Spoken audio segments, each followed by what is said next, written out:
इस वीडियो के अंदर गाइस हम लोग बात करने वाले हैं टैक्स सेविंग टिप्स के बारे में 2024 की यहाँ पे फाइनेंशियल ईयर एंड होने वाला है। तो अगर आपकी सैलरी की इनकम जो है मोर देन 10 लाख रुपीस है तो कैसे आपको टैक्स प्लानिंग करनी है, कैसे आपको टैक्स सेव करना है, new versus old tax system के लिए आपके लिए कौन सा बेटर रहेगा, तो ये सब कुछ जानने को मिलेगा आपको इस वीडियो के अंदर। वीडियो को गाइस शुरुआत करने से पहले बताना चाहूंगा, हम लोगों ने टैक्स प्लानिंग के ऊपर एक पूरी मास्टर क्लास यहाँ पे लॉन्च की है सैलरी पर्सन के लिए, सेल्फ एम्प्लॉयड के लिए, जिसके अंदर आप जो है अपनी सैलरी के ऊपर कैसे टैक्स बचा सकते हैं, हाउस प्रॉपर्टी के ऊपर हो गया, साथ कौन सी हिडन डिडक्शंस होती है, कॉमन डिडक्शंस कैसे होती है, एफडी के ऊपर कैसे टैक्स प्लान करना है, म्यूचुअल फंड्स हो गया, स्टॉक मार्केट हो गया, एफ एंड हो गया, क्रिप्टो हो गया, प्रॉपर्टी हो गया, मतलब पूरा हम लोगों ने डिटेल जो है इस मास्टर क्लास के अंदर सारी चीजें हम लोगों ने डिस्कस की है। Link in the description box, तो प्लीज एक बार जरूर चेकआउट कीजिएगा। गाइस पहले हम लोग बात कर लेते हैं न्यू टैक्स जिम इस साल से आपकी बाय डिफॉल्ट होने वाली है। जी हाँ, तो जब भी आप अपनी आईटीआर फाइलिंग करेंगे बाय डिफॉल्ट ही आप न्यू टैक्स रेजिम के अंदर फॉल होने वाले हैं।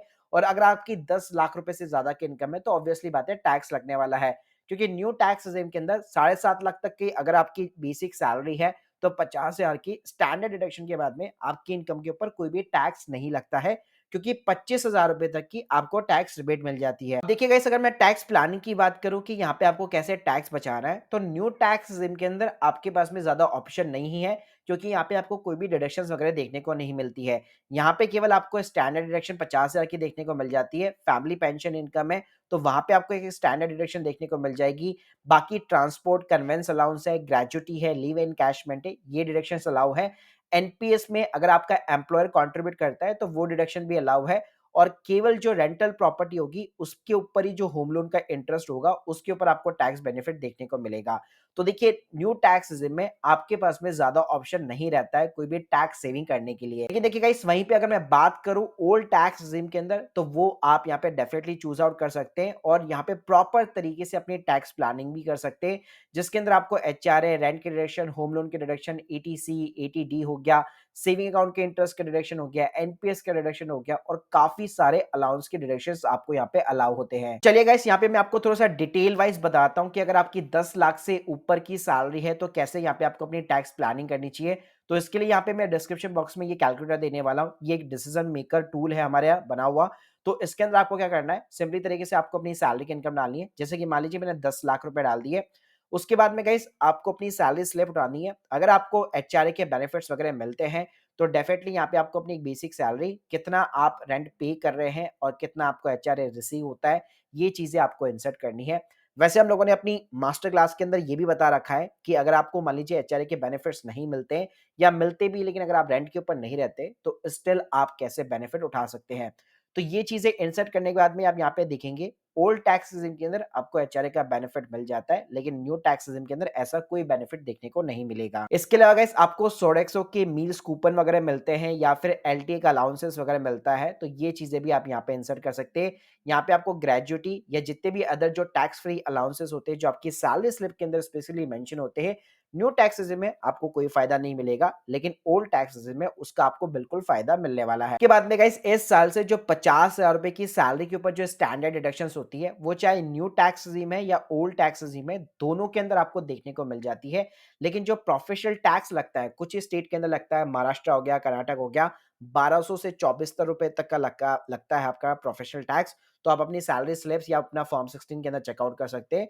तो वो डिडक्शन भी केवल आपको ओल्ड टैक्स में दिखने वाली है। इसके अलावा इस सैलरी के अलावा अगर आपकी बैंक की एफडी से या फिर सेविंग अकाउंट के इंटरेस्ट से भी अगर आपकी इनकम आती है तो वो यहाँ पे इनकम आपको सिंपली तरीके से मेंशन करनी है। New tax regime, old tax regime दोनों के अंदर वो चीजें सेम होगी, लेकिन सेविंग अकाउंट के ऊपर इंटरेस्ट पे जो 10,000 रुपए का स्टैंडर्ड डिडक्शन मिलता है वो आपको केवल ओल्ड टैक्स रिजिम में देखने को मिलेगा। इसके अलावा गाइस यहाँ पे जो होम लोन के बेनिफिट्स है, तो अगर आपकी खुद की प्रॉपर्टी है, आप खुद रहते हो, उसके ऊपर ऊपर अगर आपने होम लोन ले रखा है तो उसका जो इंटरेस्ट का डिडक्शन है वो भी केवल आपको ओल्ड टैक्स रिजिम में देखने को मिलेगा। तो 2 लाख रुपए तक का बेसिकली आप जो यहाँ पे इंटरेस्ट क्लेम करते थे वो केवल आप ओल्ड टैक्स रिजिम में ले सकते हैं। बाकी अगर आपकी लेट आउट प्रॉपर्टी है, किराए पे दे रखी है, उसके ऊपर होम लोन चल रहा है, तो उसके इंटरेस्ट का डिडक्शन केवल आपको न्यू टैक्स रिजिम और ओल्ड टैक्स रिजिम दोनों के अंदर देखने को मिल जाएगा। मतलब लेट आउट प्रॉपर्टी का दोनों में देखने को मिलेगा, लेकिन जो सेल्फ ऑक्यूपाइड प्रॉपर्टी है उसका केवल आपको ओल्ड टैक्स रिजिम में ही देखने को मिलेगा। इसके अलावा गाइस अगर आपके म्यूचुअल फंड है, स्टॉक मार्केट से अगर आपको शॉर्ट टर्म कैपिटल गेन या लॉन्ग टर्म कैपिटल गेन हो रखा है तो शॉर्ट टर्म कैपिटल गेन के ऊपर जो 15% का टैक्स रेट लगता है, वो दोनों के अंदर सेम है, चाहे न्यू टैक्स रेजिम है या फिर ओल्ड टैक्स रेजिम। तो जितना भी आपका प्रॉफिट हुआ है, वो आप यहाँ पे इंसर्ट कर सकते हैं। इसी तरह लॉन्ग टर्म कैपिटल गेन भी जो है 1 लाख रुपए तक एग्जेम्प्ट रहेगा। इक्विटी वाले म्यूचुअल फंड्स या इक्विटी से रिलेटेड जो भी आपका प्रॉफिट हुआ है, उसके बियॉन्ड वो टैक्सेबल होगा। 10% का टैक्स लगता है। तो जितना भी अमाउंट है आप यहाँ पे डालेंगे, ऑटोमेटिकली आपको 1 लाख की एग्जेम्पशन मिल जाएगी और new tax regime, old tax regime दोनों में यहाँ पे सेम रेट लगने वाला है। उसके बाद में गाइस हमारे पास में यहाँ पे एटीसी की डिडक्शंस आती है, तो यहाँ पे भी आप अपनी टैक्स प्लानिंग कर सकते हैं। यहाँ पे गाइस आपकी एटीसी के अंदर 1.5 लाख रुपए तक की डिडक्शन अलाउ है, जिसके अंदर आपके बच्चों की फीस, पीपीएफ का कॉन्ट्रीब्यूशन हो गया, सुकन्या समृद्धि योजना हो गया, एलआईसी प्रीमियम वगैरह हो गया, मतलब काफी सारी चीजें इसके अंदर इंक्लूडेड होती है। तो वो डिडक्शन भी आप यहाँ पे ले सकते हो और केवल आपको ओल्ड टैक्स रेजिम में मिलने वाली है। इसके बाद में गाइस यहाँ पे अगर आपका सेविंग बैंक अकाउंट से जो इंटरेस्ट था, तो बाय डिफॉल्ट ही आपको एटीटीटी के अंदर 10,000 रुपए तक डिडक्शन यहाँ पे मिल जाएगी। लेकिन न्यू टैक्स रेजिम में यार उसके ऊपर कोई भी डिडक्शन यहाँ पे देखने को नहीं मिलती है। इसके अलावा गाइस मोस्ट पॉपुलरली जो डिडक्शंस होती है वो एटीडी की भी होती है, जहाँ पे आपका मेडिकल इंश्योरेंस जो होता है उसका प्रीमियम होता है, उसको आप क्लेम कर सकते हो 25,000 रुपए तक। प्लस गाइस यहाँ पे आप अपने पेरेंट्स का भी मेडिकल इंश्योरेंस क्लेम कर सकते हो 25,000 रुपए तक। अगर वो सीनियर सिटीजन है तो 50,000 रुपए तक। अगर मेडिकल इंश्योरेंस नहीं भी है, अगर सीनियर सिटीजन है, तो उनके मेडिकल एक्सपेंडिचर को भी आप यहाँ पे क्लेम कर सकते हो। लेकिन ये फायदा सिर्फ और सिर्फ ओल्ड टैक्स रेजिम में आपको देखने को मिलने वाला है। इसी तरह गाइस अगर आपको एचआरए वगैरह नहीं मिलता है, तो एटी डबल जी वाला जो रेंट पेड का सेक्शन होता है, इसके अंदर भी 60,000 रुपए तक की डिडक्शन केवल आपको ओल्ड टैक्स रेजिम में ही देखने को मिलेगी। तो गाइस आप स्क्रीन के सामने दे सकते हैं, हम लोगों ने यहाँ पे 10 लाख रुपए की जो है अपनी ग्रॉस इनकम डाल दी थी सैलरी के अंदर, लेकिन हम लोगों ने ओल्ड टैक्स रेजिम के अंदर काफी अच्छी खासी डिडक्शन ले ली, जिसकी वजह से हमारी नेट इनकम 5,12,600 रुपए हो गई ओल्ड टैक्स रेजिम के अंदर। वही चीज हमारी न्यू टैक्स रेजिम के अंदर हमें कोई भी डिडक्शन यहाँ पे अलाउ नहीं रहती है। वही चीज हमारी 9,50,000 हो गई। तो इसने ऑटोमेटिकली बता दिया कि ओल्ड टैक्स रेजिम के अंदर आपको केवल 29,000 रुपए का टैक्स पे करना है, जबकि न्यू टैक्स रेजिम के अंदर आपको 81,000 रुपए का टैक्स पे करना है।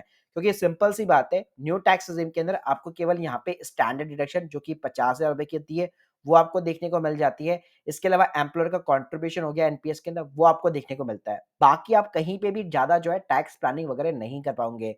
तो मेक श्योर कीजिए, अगर आपको टैक्स प्लानिंग करनी है 10 लाख से अगर आपकी ज्यादा इनकम है, तो हमेशा आपको ओल्ड टैक्स रेजिम के साथ जाना पड़ेगा और उसी के अंदर आपको अपनी टैक्स प्लानिंग भी यहाँ पे करनी पड़ेगी। तो देखिए गाइस, अगर मैं यहाँ पे ओवरऑल समराइज करना चाहूँ, अगर आपकी 10 लाख रुपए से ज्यादा की इनकम है, लेकिन स्टिल आप मैनेज कर लेते हो 2.5 लाख रुपए से ज्यादा की डिडक्शन, तो डेफिनेटली आपको ओल्ड टैक्स रेजिम के साथ में जाना चाहिए, जहाँ पे आप अपना अच्छा खासा टैक्स बचा सकते हो। बाकी अगर आप मैनेज नहीं कर पाते हैं डिडक्शंस वगैरह, अगर आप नहीं करते हैं टैक्स प्लानिंग वगैरह, तो हमेशा ध्यान रखिए, अगर इतनी डिडक्शन आपके पास में नहीं है, तो स्टिल टैक्स बचाने के लिए हमेशा आपको न्यू टैक्स रेजिम के साथ में ही जाना चाहिए। So guys, hope you like this video, please subscribe our channel, और गाइस हमारी टैक्स प्लानिंग के ऊपर मास्टर क्लास को चेकआउट करना मत भूलिएगा, link in the description box. बाकी अगर आप लोग की कोई भी डाउट्स है, कमेंट बॉक्स के अंदर जरूर बताइए। Thank you guys, thank you very much.